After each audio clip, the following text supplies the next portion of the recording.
Christopher says, what perceived benefit did the French see in using the metallic feed strip in their Hotchkiss machine guns?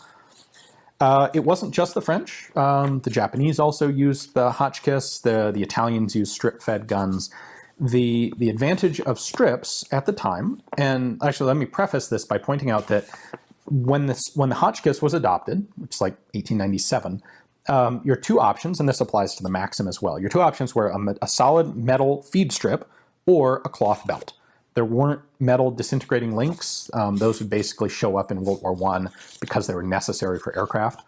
So metallic links are the obvious best choice, but that wasn't an option when the decision was made. So with cloth belts, you've got a very long belt. This is kind of awkward to use. You have to keep it out of the dirt. Yeah, you can do that by having the whole belt in an ammo can, but you need to make sure that you're actually doing that.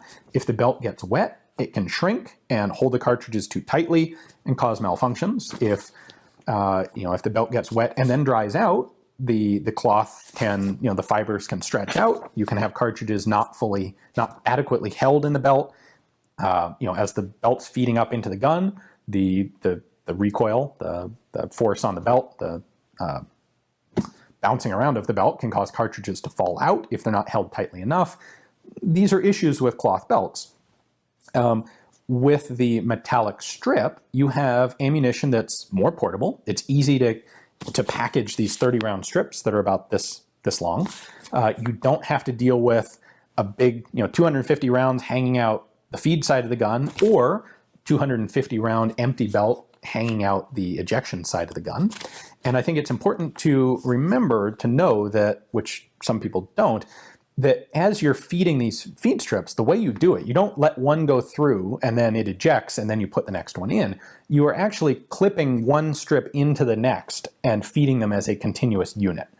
That's the purpose of the gun crew running something like a Hotchkiss gun. Now, you don't typically see that today because what you usually get are individual machine gun owners or collectors who are, you see one person shooting the gun. So you put the strip in and then charge the gun and then fire that strip and then you put a new strip in.